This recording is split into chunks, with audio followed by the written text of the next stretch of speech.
in the original Koalition. For the 12 tribes, you gotta run wide. Shalom. Woolly head, dark skin, son of the Most High YAH. Sing. Yahushua.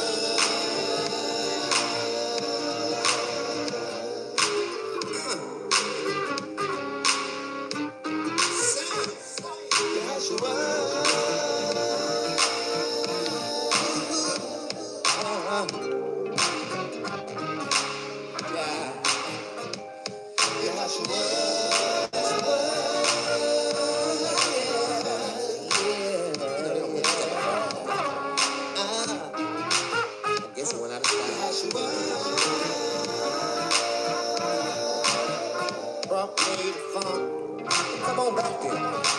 Come on. I better get your moving tonight. It's meaningless to struggle, don't fight. Loosen up your bones too tight. It's okay, it's alright. Here's a message from the 12 lost tribes. The phone can make it sad, baby, stop crying. You make fish without goose, start frying. I know you like it once you hear them, stop lying. It feel good the more you better just try. It's okay, it's alright, yeah. It's alright. Oh.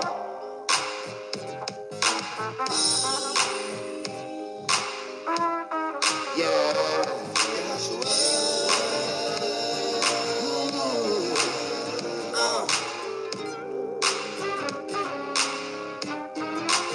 He gave us all. Yeah.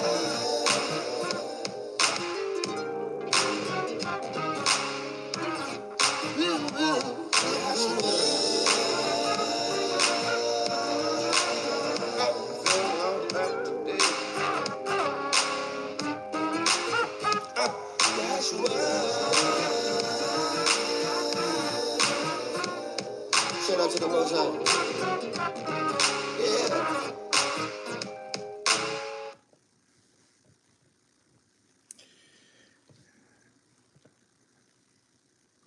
One of the last prayers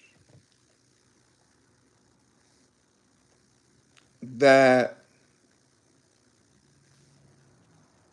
our King Yahosua HaMashiach prayed is found in John Yahrahn in his gospel, chapter 17.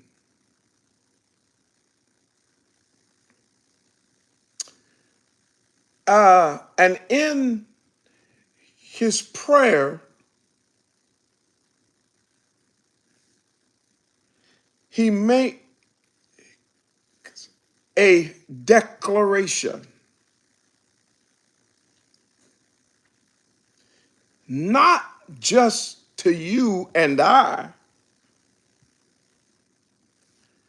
but he makes a declaration to Abaya.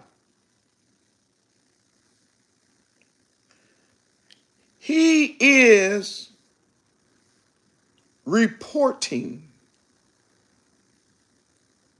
to Yahuwah concerning the work that he has done and the tasks that he had completed. He was testifying that he had done everything humanly possible, except, of course, the next step he's going to take, which is to give his life. He had done all he could to save the lost sheep of the house of Israel.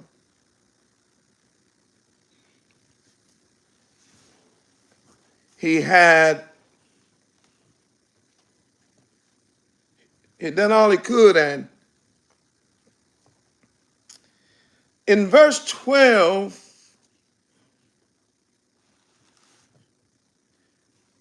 he is testifying to YAH in prayer. And he says, while I was with them in the world, I kept them in your name, in thy name. Those that thou, King Jimmy said, gavest me, I have kept, comma, and none of them is lost, comma. But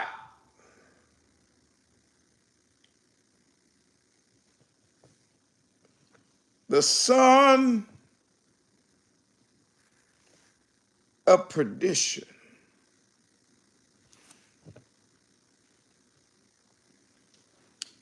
that the scriptures, is in the Bible, that the scripture might be fulfilled.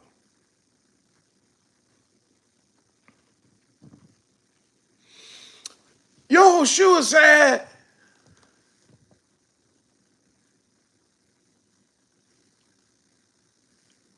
I kept them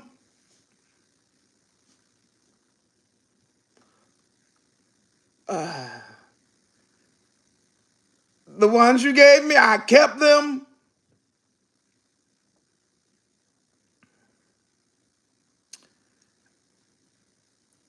None of them are lost, which means I saved them.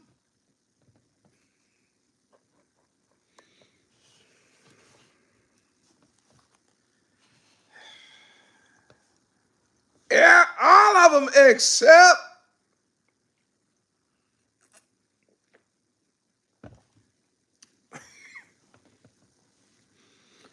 I can't even say his name right now. Except that son of perdition. That one, woo!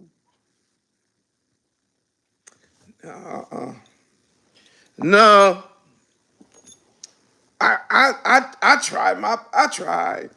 I tried.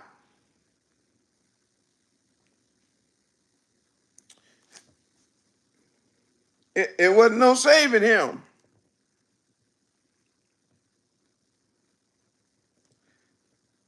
Perdition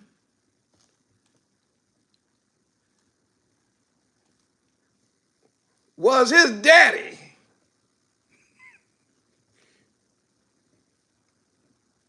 Perdition is where he's from. I mean, I tried. I did all I could. And I couldn't save him. I did all I could, but I couldn't keep him. I couldn't rescue him.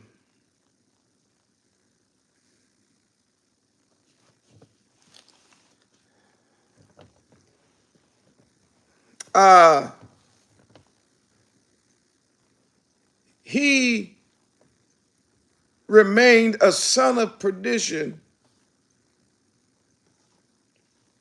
until his dying day.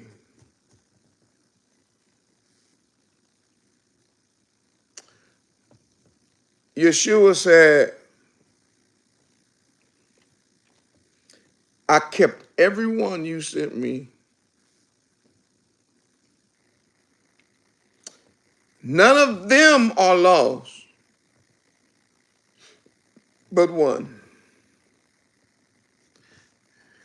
I couldn't keep him. I couldn't save him. I couldn't rescue him.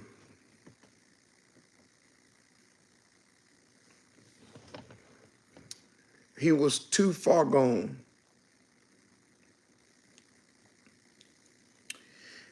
And the fact that this is the king talking, I want you to listen. The fact that Yahushua says this, Yahushua said, the fact that I could not save him, that I could not keep him, fulfilled script. No, yeah. I keep telling y'all, this Bible is one book, and because you don't know this book, it's okay. You don't know everything that's written in the Bible. It's okay for where you are in your study. I want you to understand something. You don't know the Bible. You were taught church dogma, doctrines of the demonic. You were taught things that the Bible says are doctrines. Don't put that on the moral. Paul said in the last days, they will be given heed to seducing spirits and following doctrines of devils. That's the Bible. The Bible told you something that wasn't, the so-called colonizers taught you something that's not in the Bible.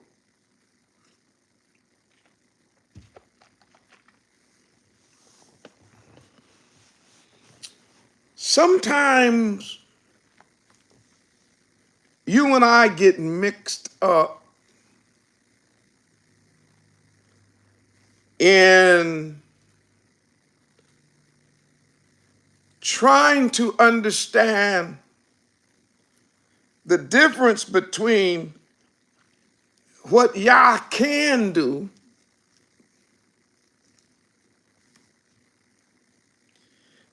versus what YAH will do, and what he won't do. Yeah, we get messed up. We don't understand because we don't read the Bible. So then we all get all messed up. We get confused about that which he can do versus that what he, watch the more, Ray, will do. But as our king, there's also some things that he won't do. What does that mean, Moray? Just because he can do something don't mean he's going to do it.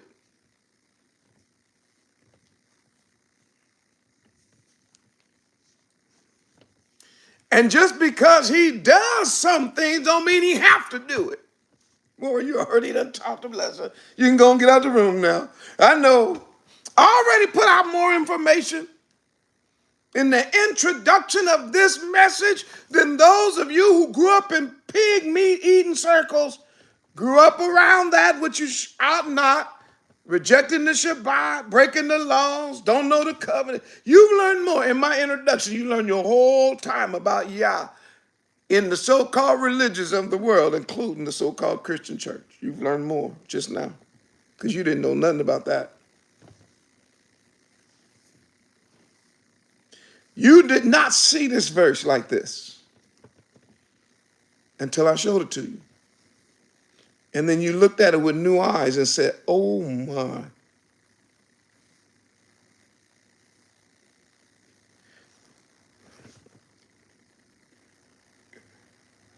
Judas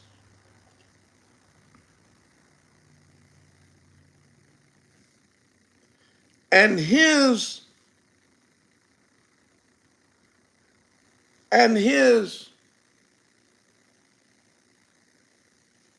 wicked heart and his deceitful disposition and and his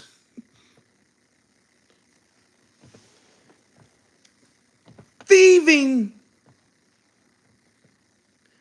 and theft-like theology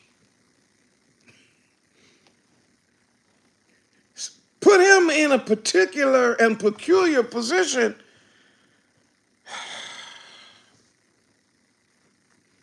because it's almost, when you see his story, it's almost unbelievable that a person who walked so close to the king physically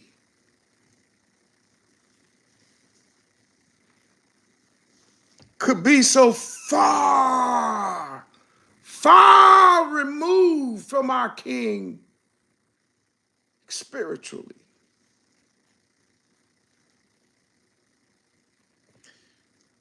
It's an amazing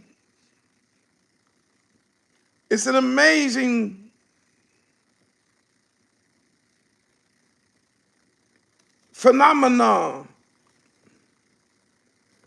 It is so amazing that the tenor and tone of our King in this prayer is that you can hear in his voice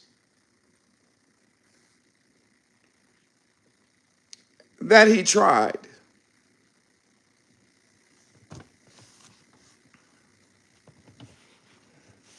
It's in his voice.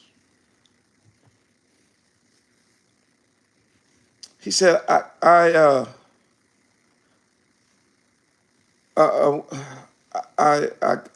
kept all the ones you gave me, and none of them are lost, except that one. That one you told me about. The one that one that you wrote about. It was nothing I could do. It was nothing I could say. There was nothing I could show him. He was a son of perdition.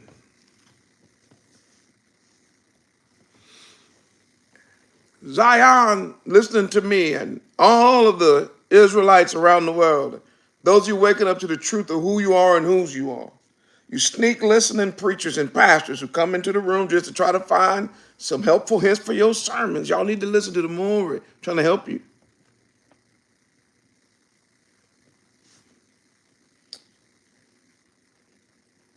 Is this line that Yahshua spoke to YAH about Judas, is this the same line that he's talking to YAH about you?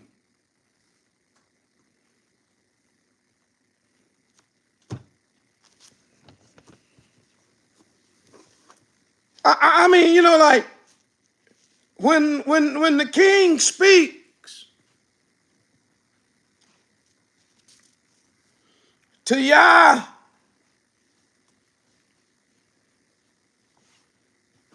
is he saying the same thing about you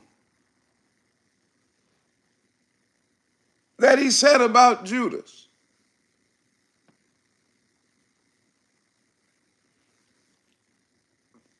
That no matter how hard I tried,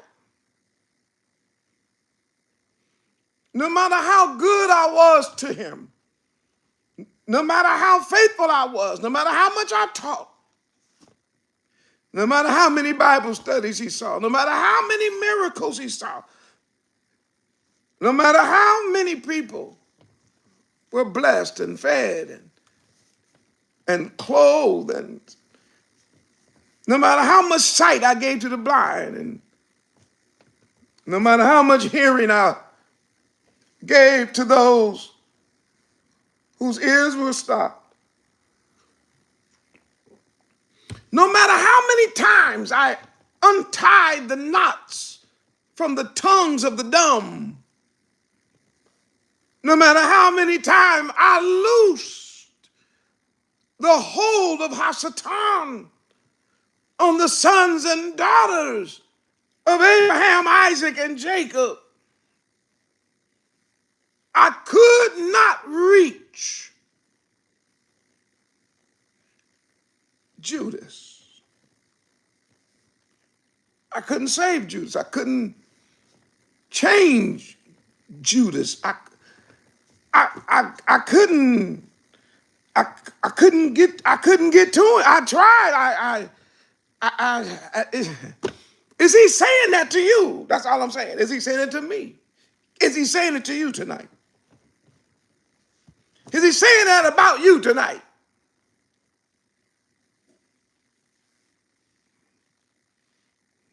Oh, yeah. I've been trying. This one right here, they just selling perdition. It's wicked.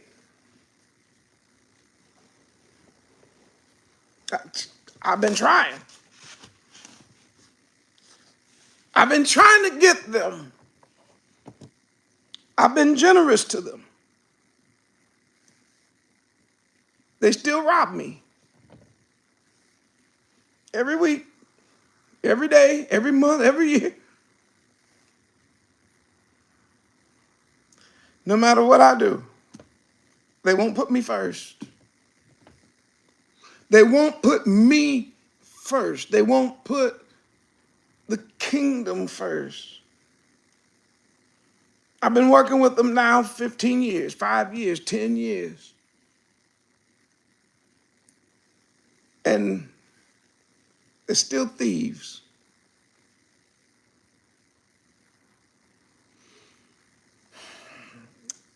I saved a lot of those other ones that you gave me, but that one I can't, and I didn't say that one because that one is a child of the devil. That one right there, boy, whoa! His core, he messed up.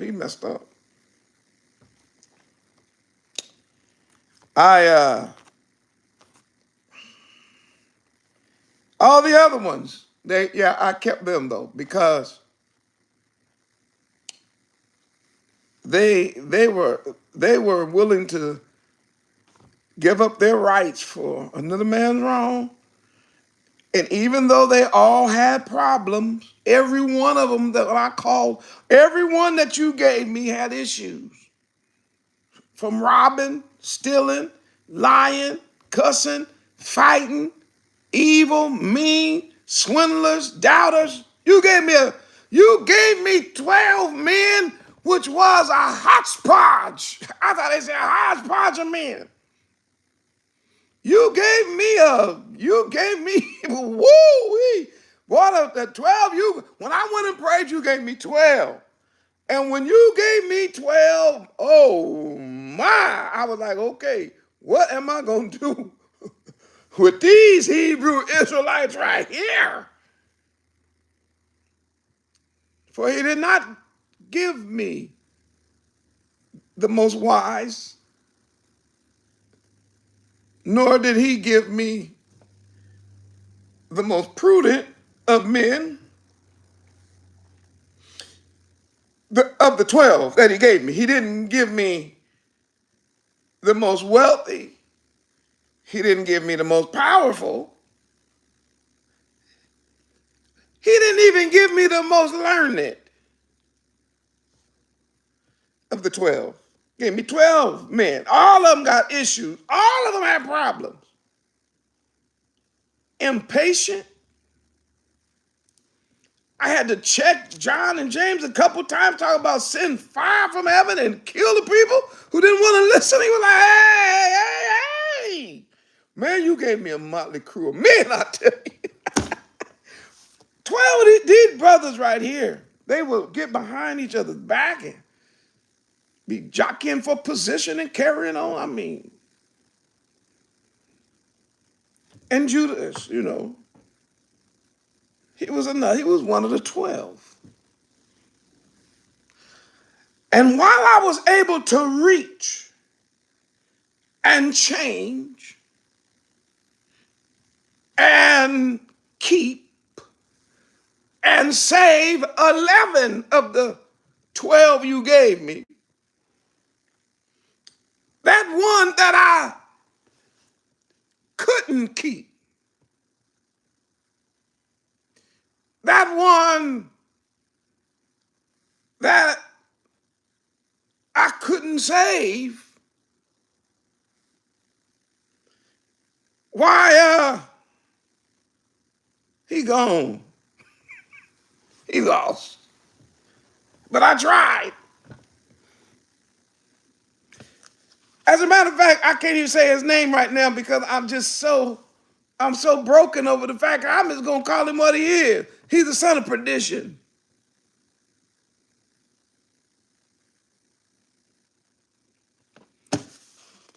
There's no reason on earth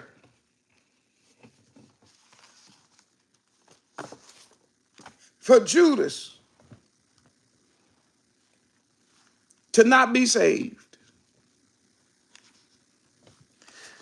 Just like there is no reason on earth for you and I not to be saved. There's no reason. Unless you are just hell-bent toward being lost. Because I guarantee you, he ain't finna force you into salvation. You can forget it. They lied when they said that. That's not true in the Bible nowhere.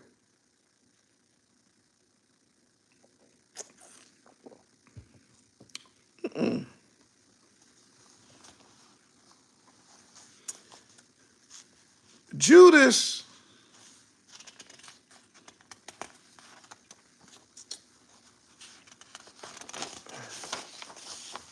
was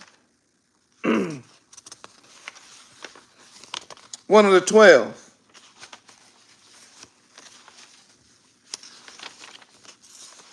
I want you all to bear with the Moreh for a moment.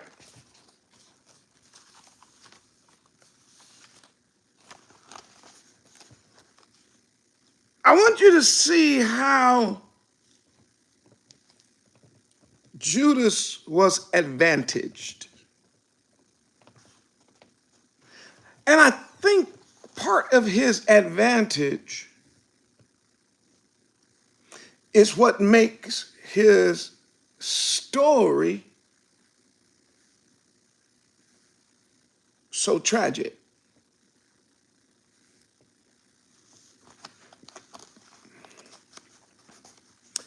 Judas's life and his actions and some of his words are given to us in the scriptures. And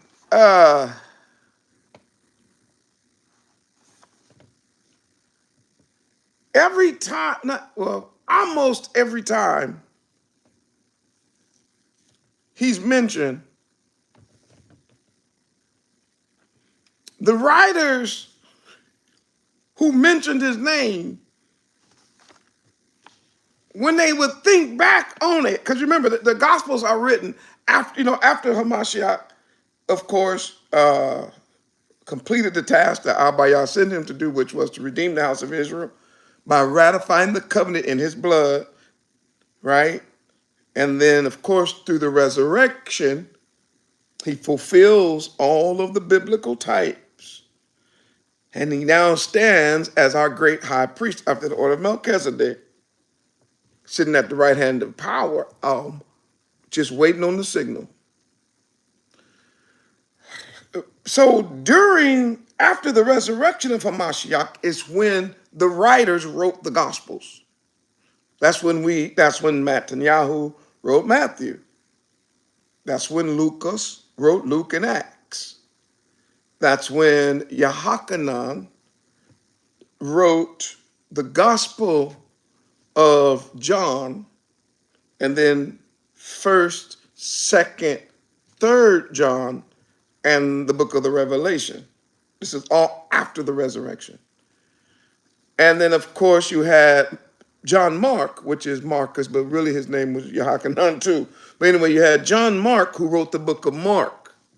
All of these writings were after the resurrection. Now watch this. The betrayal of Judas was so impactful. It was so tragic.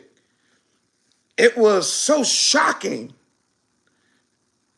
It was so incredibly terrible. It was so wicked. It was so evil. It was so demonic. The betrayal of Hamashiach was so satanic that it was almost as though when they was writing the record, every time they would write it, every time they would get ready to write his name, they would put a little footnote. You know, the one that betrayed the Messiah? The one that betrayed him, the one that's the one that betrayed him. That's the one that was the devil. That's the one that messed up. That's the one that went to the chief priest and scribe. That's the one that the devil filled. They all have that same thing about him. They all write that in their whenever they write about him. It's like they couldn't believe what happened. Why? Because he was so promising on the outside, just like some of you all promising on the outside. You got everybody fooled. But a son of perdition. Ain't that something? Let's look at these things in scripture. What time is it? Let's look at some script. When we look at Judas, here are some undeniable facts about him. To all you people who grew up in Christianity, who grew up in man-made religion, following Constantine, following either Muhammad or following any kind of Talmud or following any kind of African mysticism or European witchcraft or doctrine, all that. For everybody that's in the room, there are some undeniable facts about Judas. One of them I'm going to give you right now. And that is, he was chosen. Write that down. Everybody write that in the chat. Judas was chosen.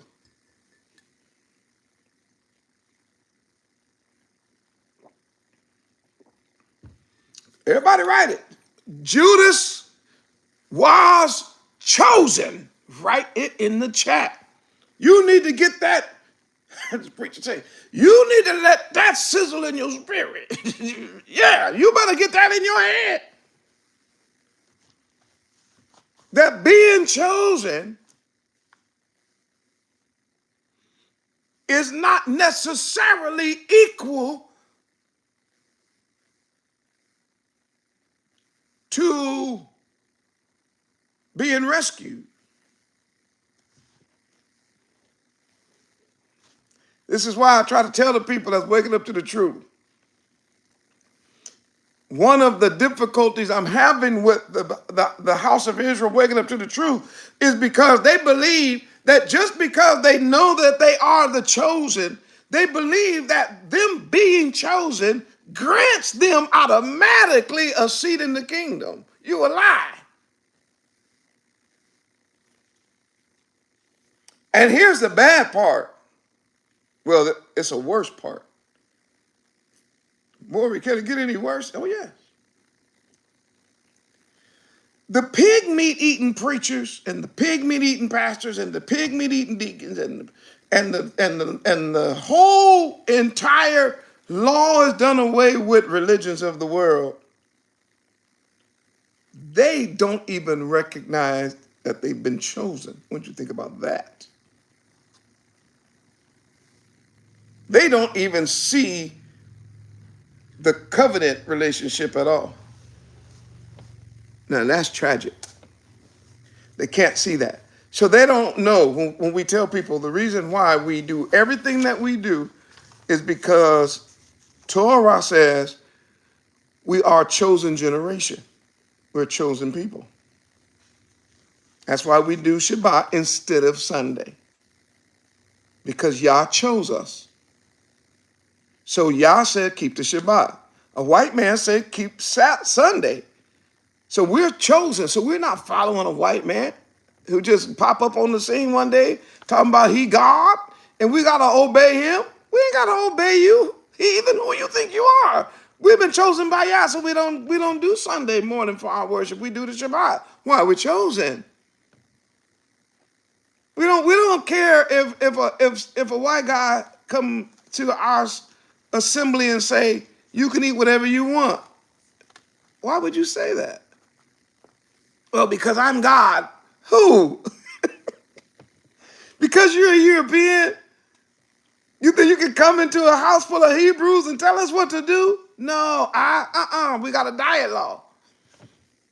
Our diet law was given to us because we were chosen. And therefore, we don't eat garbage. We don't eat dirt. We don't eat feces. We don't eat animals that are vultures like dirty birds. And we don't eat pigs who split the hoof but don't chew the cud. And whose diseases are stay with it. We don't do that. Why not, Mulvey? We're chosen. You think you better? No, we better off not eating that garbage. We keep the laws, statutes, and the commandments. That's why we're chosen. That's why we can't reject Torah, because we've been chosen. Chosen to what? Chosen to keep it. We've been chosen to show forth to this entire world the glory of Yah, the light of Yah, the knowledge of Yah, the wisdom of Yah. We were chosen to do that. The idea of being chosen is a theme that runs from the book of Genesis to the book of the Revelation. We were not only chosen as individuals, we were also chosen as a family. And we were not just chosen as a family, we were then chosen as a nation. And not only were we chosen as a nation, but even after being chosen as a nation, we were chosen as a remnant.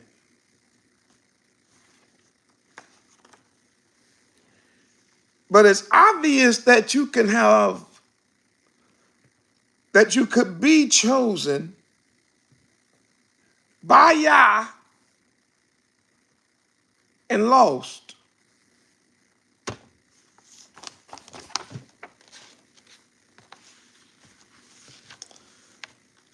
Administrators, I need you. Anybody else that can type in the chat, I need you. I need somebody to put it in Matthew chapter 10, verse 4. Matthew chapter 10, verse 4. Let's start with that one. Oh, I'm sorry. I always do this. I need to make no. Matthew chapter 10. I'm going to start from verse 1. And when he had called unto him his 12 disciples, he gave them power against unclean spirits, to cast them out, to heal all manner of sickness and all manner of diseases. Yes, Judas is in this group.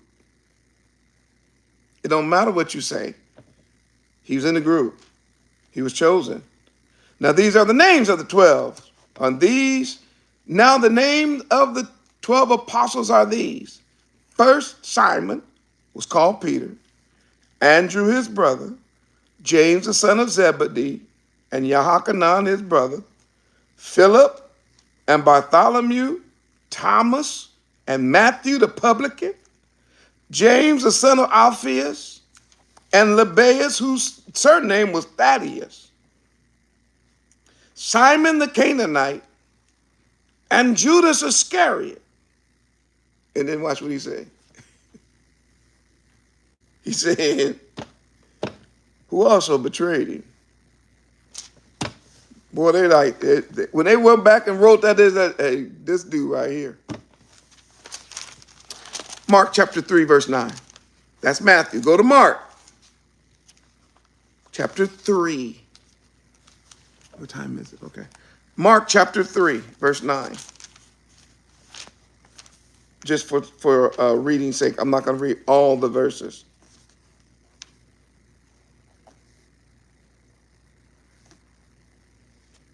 Oh, wait a minute, did I write that down right? I'm sorry, 19. So we need to start at what verse? 13. Mark chapter 3, verse 13. And he goeth up into a mountain, and calleth unto him whom he would, and they came to him. So he called them, and he came. And he ordained how many? 12. Wait, he's ordained? Oh, yes. That they should be with him, and that he might send them forth to preach. What? Oh, yes. Well, let's see who he called. And to have power to heal sickness and to cast out devils. These are everyone that he called. He gave them this equally. And Simon he surnamed Peter. And James, the son of Zebedee, and John, or Alkanah, the brother of James, which is really Jacob, and he surnamed them Boanerges, which is the sons of thunder. And Andrew, and Philip, and Bartholomew, and Matthew, and Thomas, and James, the son of Alphaeus, and Thaddeus, and Simon the Canaanite, and Judas Iscariot. There he is again. Which also betrayed him. And they went into a house. You see it? Judas was in the 12. He was called. He was given power. He was given authority. He was given the right to preach, to teach. He was ordained to share the kingdom of Yah and to preach the kingdom. He was set apart. He was chosen, and he was in the group. And as you can clearly see, just by him being chosen, Abba Yah wanted him saved. Yahushua was trying to reach him, trying to save him. Luke chapter 6. I told you, administrators, we're going to be working tonight. You're going to have to stretch them small ligaments in your hands and start doing in your fingers and start doing some typing. Woo-hoo! Luke chapter 6. Let's teach the world tonight. There's no reason for us to walk around in ignorance concerning Judas. Luke chapter 6.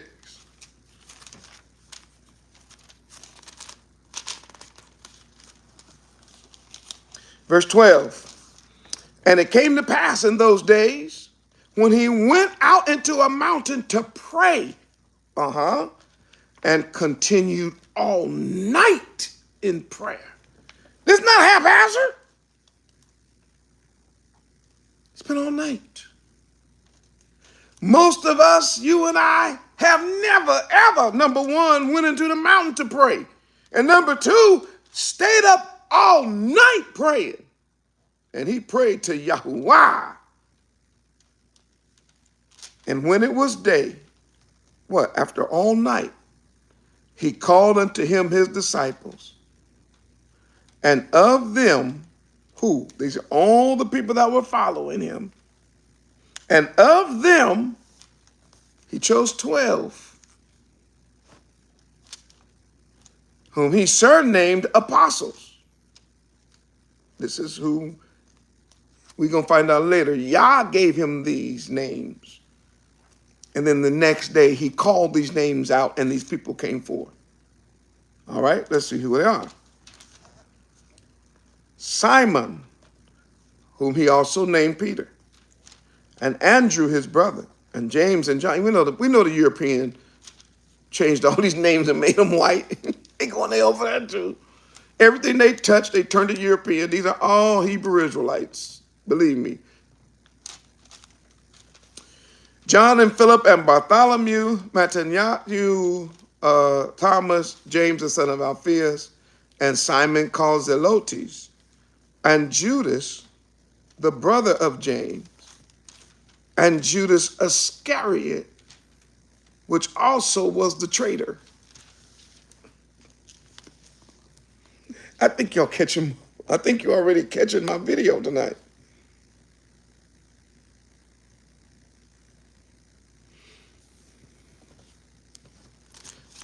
They mentioned that about him because they're like, this dude right here, man. But even though he's messed up, even though he's a thief, and now we know he's a traitor, Yah gave him a chance. He was like, I'm going to try to save this thief.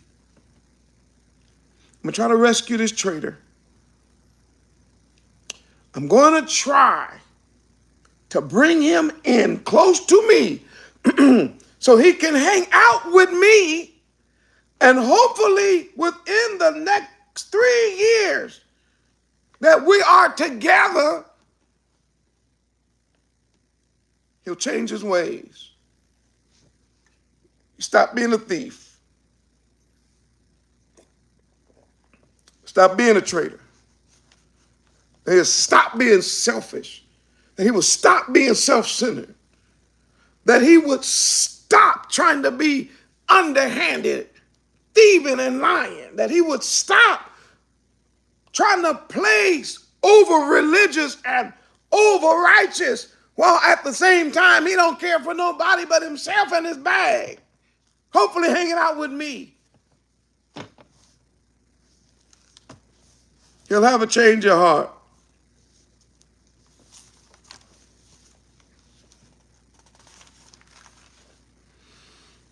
But as we read the Bible,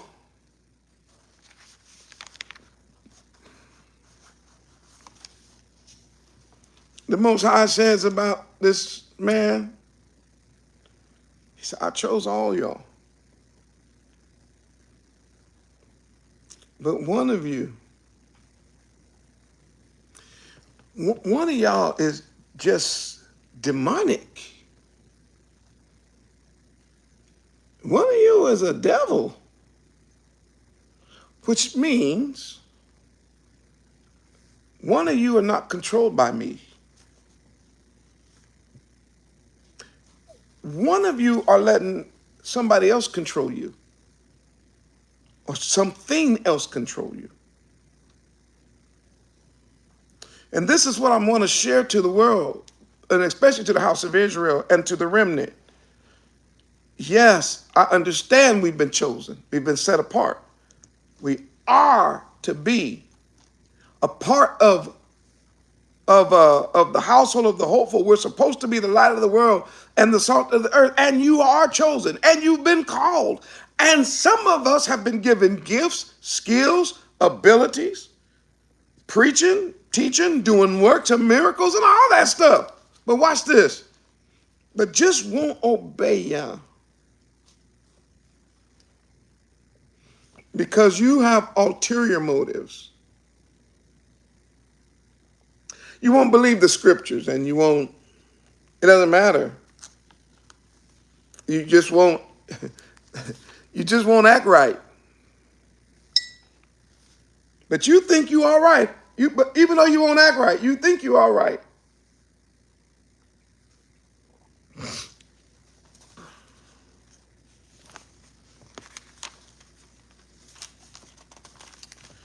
Go to John. I'm going to go faster now. John chapter 6.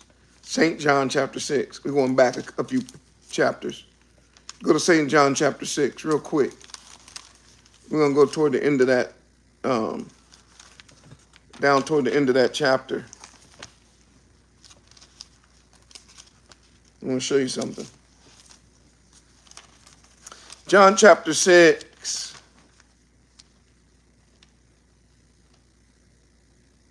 It says,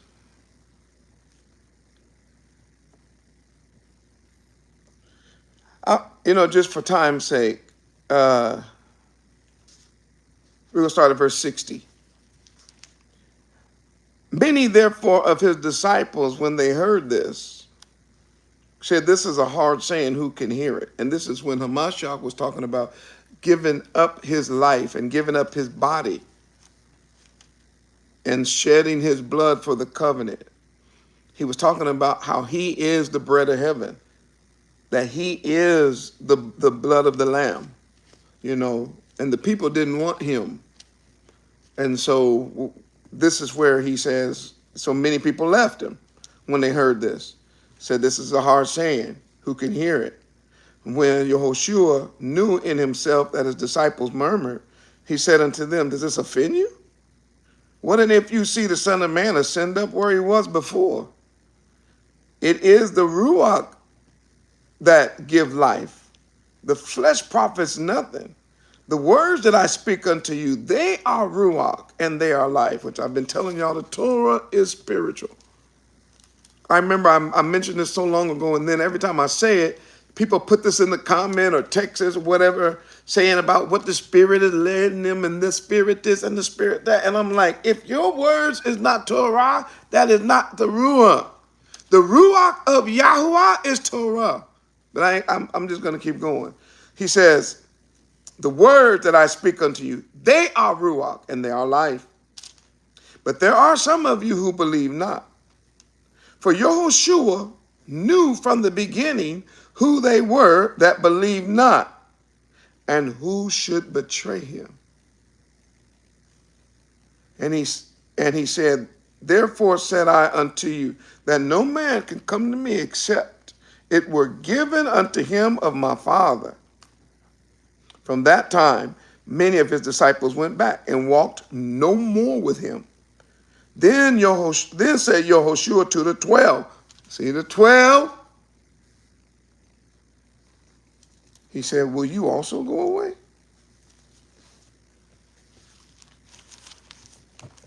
No, more, once you in, you always in. No. He like, you can leave too, right? The crowd is leaving. Everybody leaving me now because I'm telling them they got to take me. They don't want me. So right now, even though you all have been called, set apart and all that, I got a question for you. Will you also go away?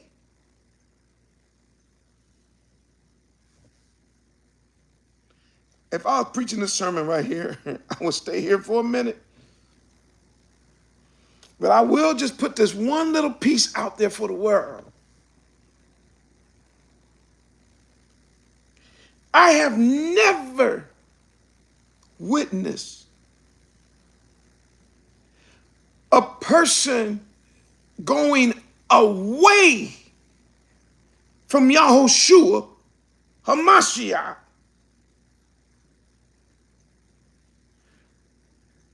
and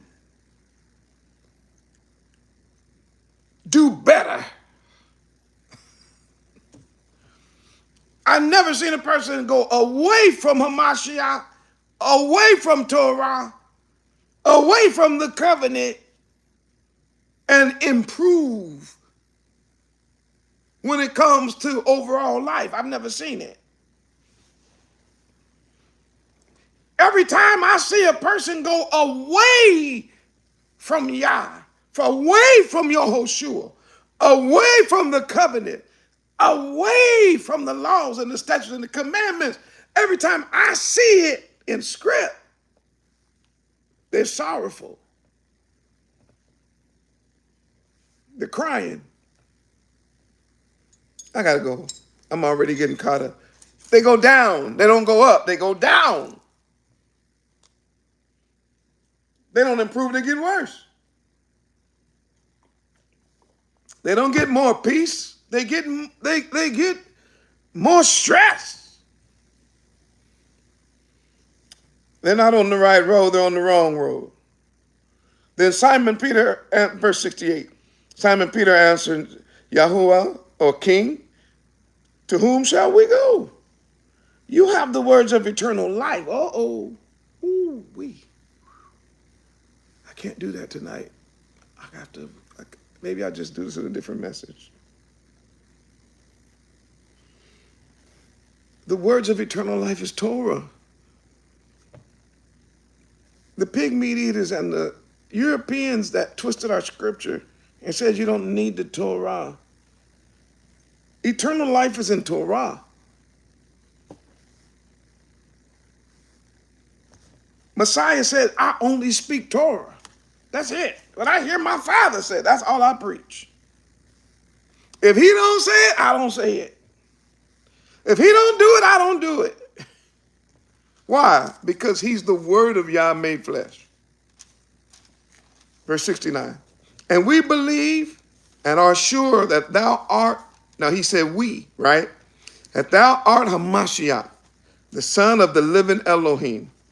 And I got to talk about that too on another video because I heard something today that was disturbing. I want to talk to some of y'all that's waking up to the truth, allowing other religions who don't understand this, that Abba Yah can have offspring. I'm going to talk about that. I got to help y'all. I got to help you see that. Anyway, let's continue. Verse 70.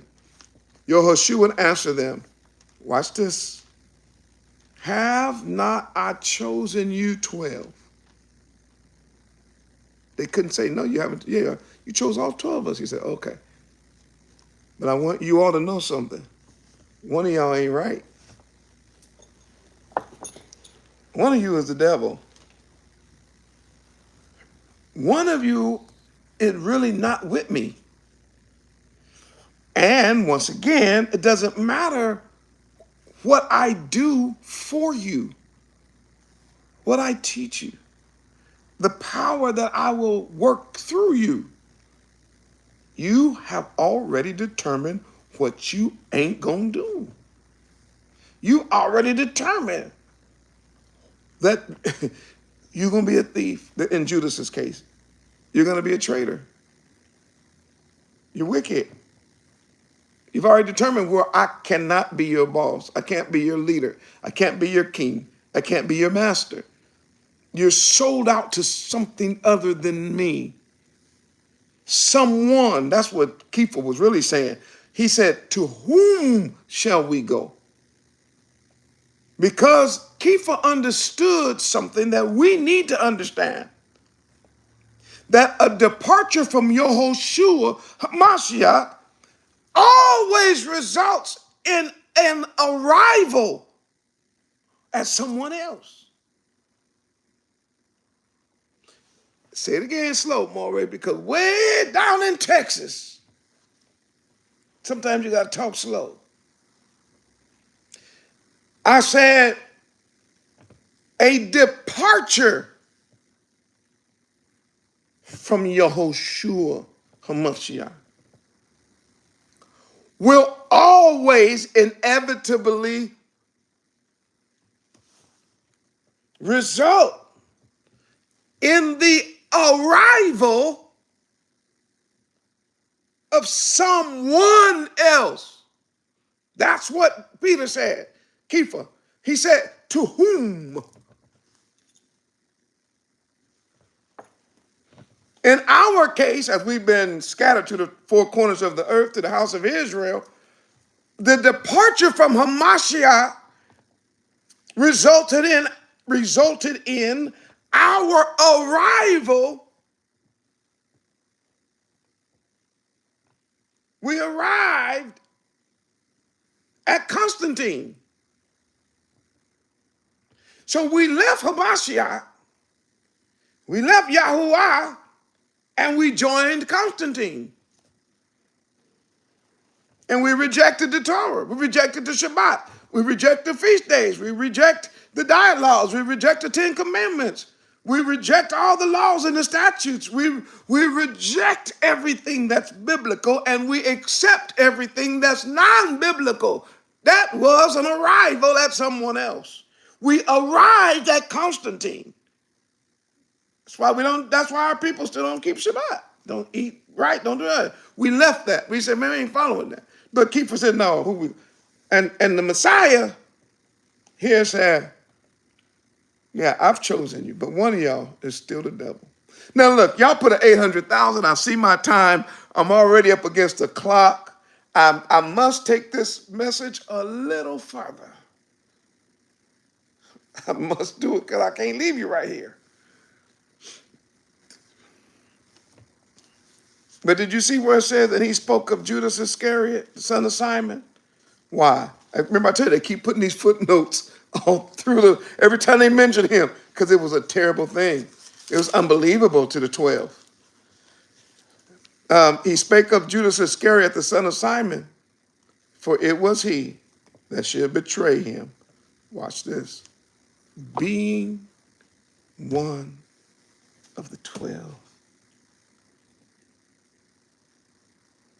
Called out from the call-outs, walking with the master, talking with the master, eating breakfast, lunch, and dinner with the master, working miracles with the master, sitting in the Bible study with the master.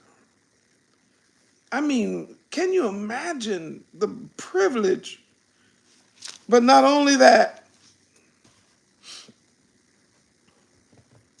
out of all the disciples, 12, he was the only one that was entrusted with the bag.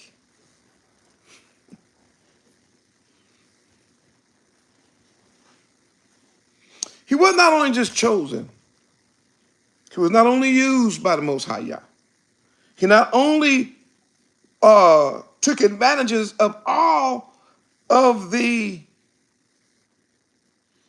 advantage. He not only took advantage of the privilege of the call, but on top of all of that, he was given the bag. Which is to say, I'm going to let you be over the treasury of our group.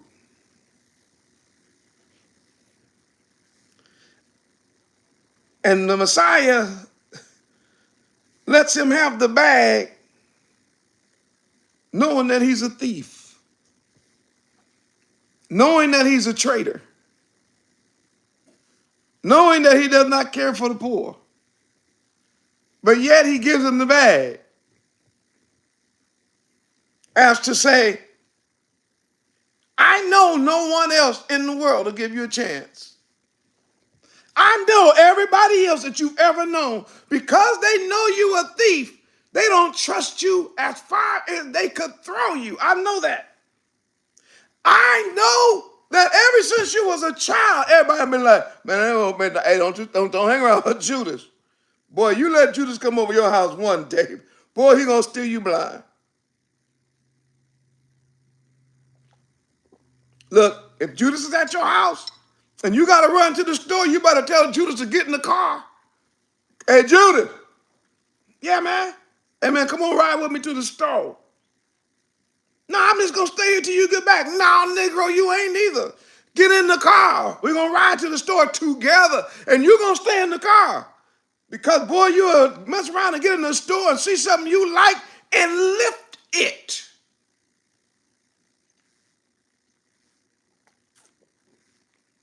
Boy, everybody hate a thief. And then until they realize that they the thief too. But you really hate a thief. Like, so when he gets in the circle, when he gets in the circle of the 12, Yahushua don't treat him like that.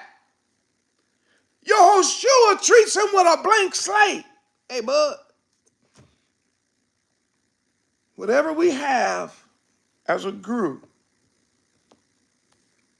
I'm going to let you hold the bag.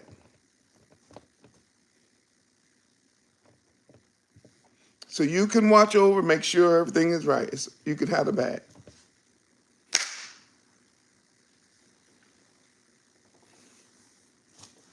If y'all still rolling with the Moreh, put an 800,000.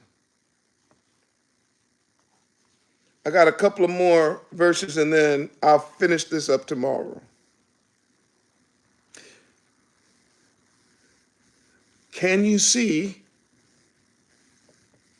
that he was called? Can you see that he's chosen? Can you see that Yah was working with him?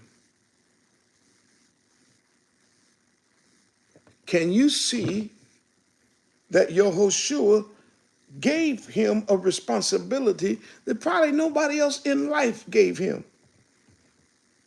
I mean, if anybody should have been over the bag, based on what we learned about these disciples, Matthew was the smartest one. Matthew knew numbers better than anybody. He worked for the government. He worked in the tax collector office. He was a publican. He could do them numbers, but he said, no, Matthew, give it to Judas. Let Judas hold the bag. Judas was supposed to be grateful and humbled by the fact that Yahushua was trusting him, looking beyond his faults, trying to help him. Remember, this is a 3-year span. When we read it in the Bible, it's a couple of verses, but in real life, this is a 3-year span that they hung out with each other.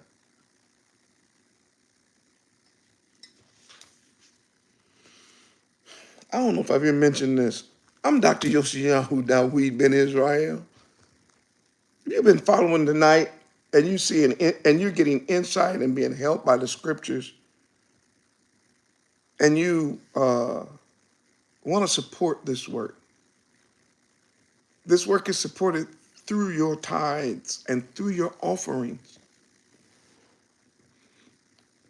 We ask everyone to pray and ask Abba Yah if this ministry is one that you believe you should support. And how to do it is in the chat. We're also getting ready to come up on our feast day tomorrow. I know some people have started today. Some people have started tomorrow. Some people will start the next day. I get that. We're not arguing over no couple of days. Why? Because we're in the land of our captivity and we're trying to do the best we can. So we're praying for you as you enter into the time of atonement. We'll talk about that a little bit later on. But I want to finish this lesson, and I'm only going to take a couple more minutes. But send support. It's so easy. It's right in the chat. The links are there. And we need you. We need your support because that's how we live. We're full time. And by the way, this kind of teaching is not going out worldwide. This place is unique. The ARK is a very unique place where we don't have to answer to certain people or companies or political parties. So therefore, our teaching, we don't have like a denominational leader. We ain't part of no camps. So therefore, our teachings can remain biblical because of you keeping us full time. If these messages are blessing you, please be a blessing to the ARK. Okay. So where were we? Oh, okay. So now I want to get to this intercessory prayer, and then we're gonna get out the room tonight. But if you can, once again, if you can see now that you were lied to about Judas in so-called Christian churches and all that, Judas was not treated any different. I'm gonna prove that. This is my only point I'm gonna prove tonight. Judas was not treated any different than anybody else. As a matter of fact, within the group of the 12, he was actually privileged. because he held the bag. He was given the treasury. I asked that last night, what does it mean? I realized our people didn't know, so I will tell you. He was over the treasury. He was carrying the money bag. That's a good responsibility to have now.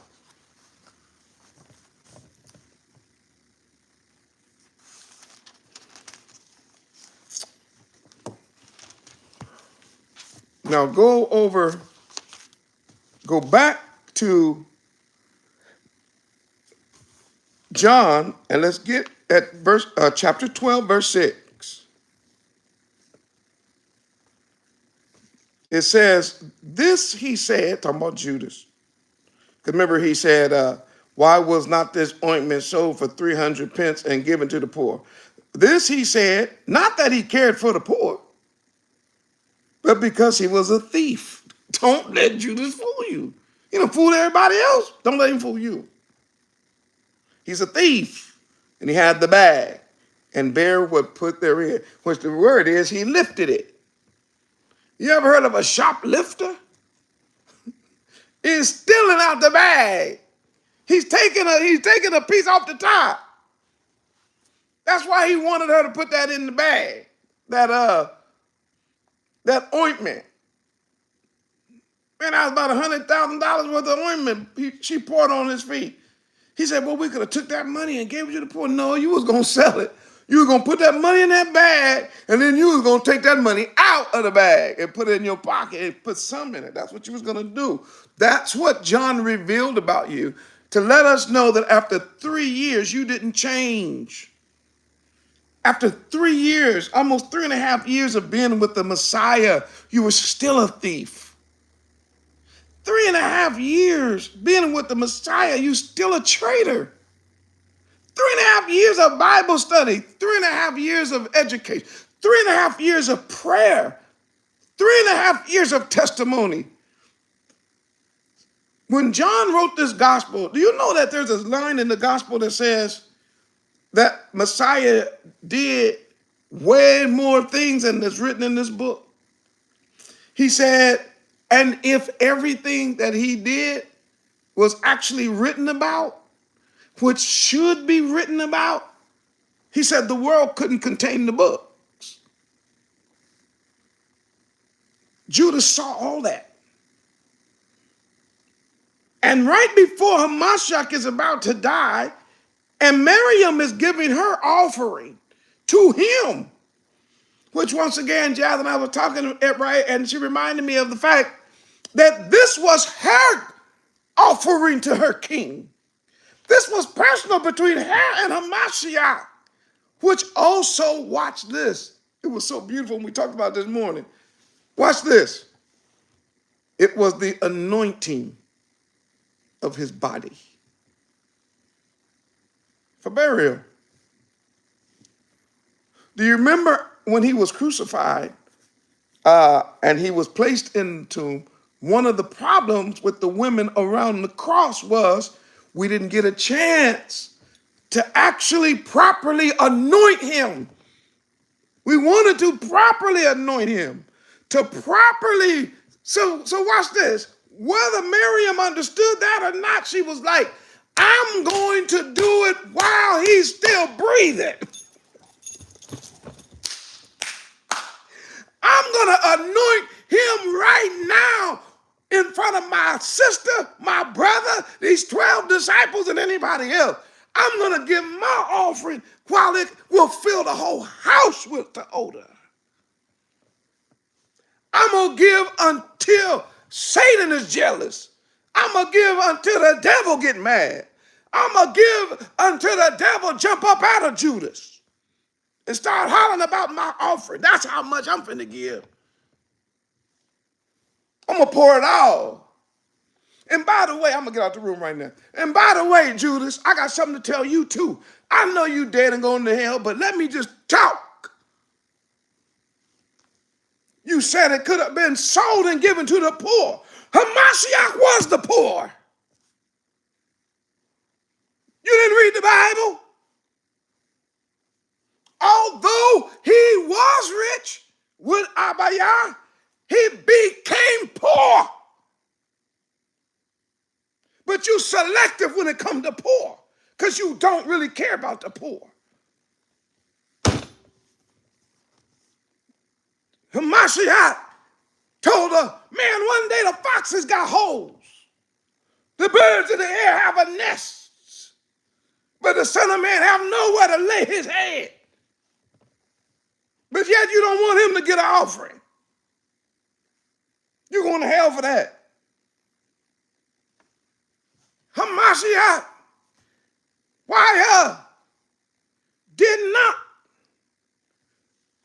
own a penny.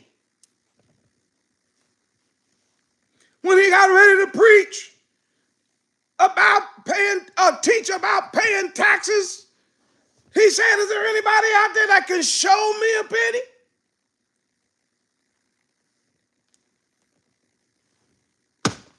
When Kepha was worried about temple tax, he said, man, they come and knocking on the door talking about we owe a temple tax. He said, man, look at here. Go down to that water and go fishing. First fish that you catch, open his mouth and look in there. It's going to be a couple of coins. Pull out one coin, pay your taxes. Pull out the other coin, pay mine. And then let's move on about the kingdom business. He was poor. He was poor. When he got ready to ride into Jerusalem, he didn't own a donkey. He had to make an arrangement with somebody that had a donkey. When he got ready to eat his last supper in the upper room, he didn't own the upper room. He sent his disciples to talk to the owner of the upper room and let him know that he was now ready to eat. What's wrong with you, Judas?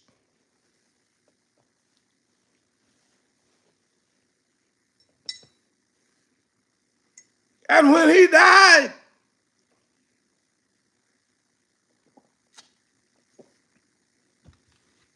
he did not even own a grave.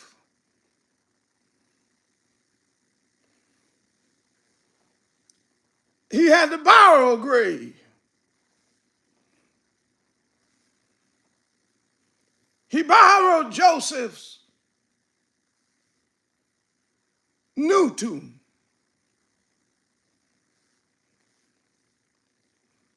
Now, I don't necessarily see much wrong with that. Borrowing a tomb. Why,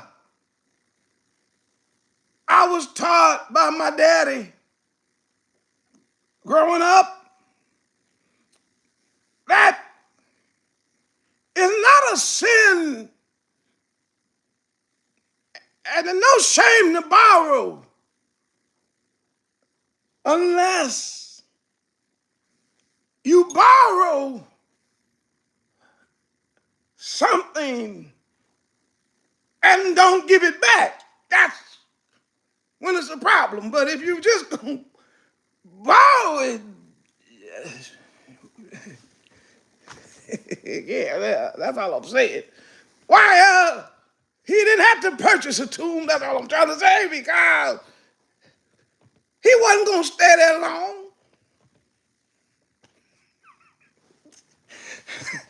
You all know I feel the preacher jumping up in me. I said he was not going to use it long. Joseph, Arimathea, don't worry about it. He'll just be there 3 days and 3 nights. And woo, 3 days, wait. And when he give it back, he'll make sure that it was almost as he had never even been in there.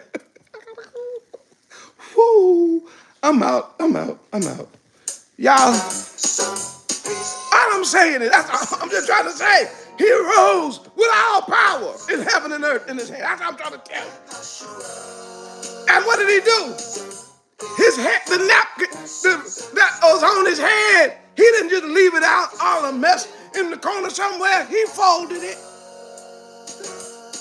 and left it at the foot of the stone to let him know, thank you, man. For them 3 days. I appreciate it. I got good rest. Judas! We're gonna get back about you.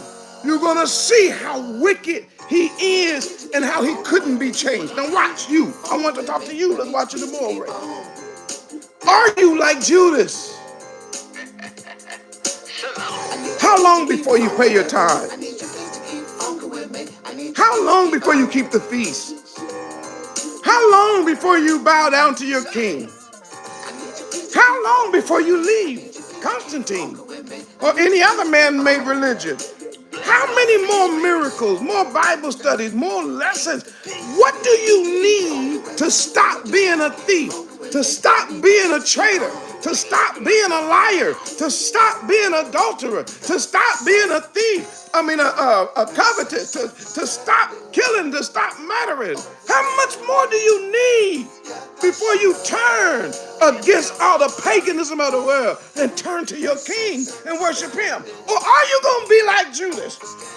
All the way to the very end, so that the king in the judgment will have to say, well, I saved all the rest of them, but that one right there, I couldn't do it. I tried. But they wouldn't do. I called. They would not come.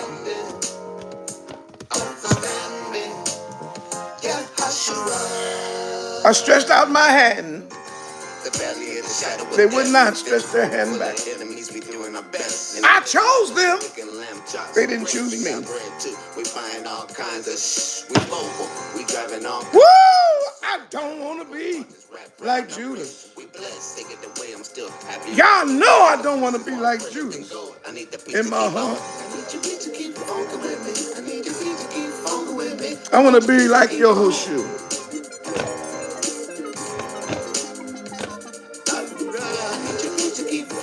We're going to finish that son of perdition on tomorrow. If we get back in this room, we're going to start it right here.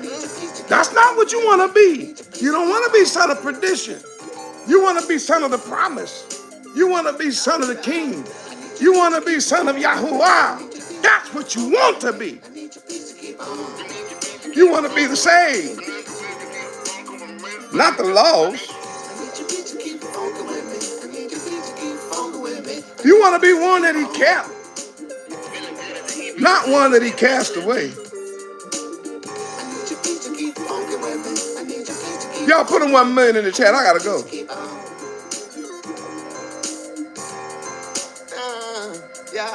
I need your peace to keep funkin' with me. I need your peace to keep funkin' with me. I need your peace to keep on. Yeah, I said all of them that you gave me, I kept. None of them was lost. Except that one. Ooh-wee. That son of perdition.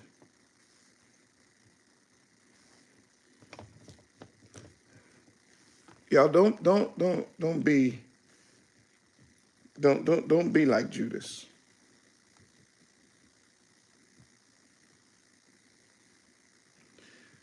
Shalom.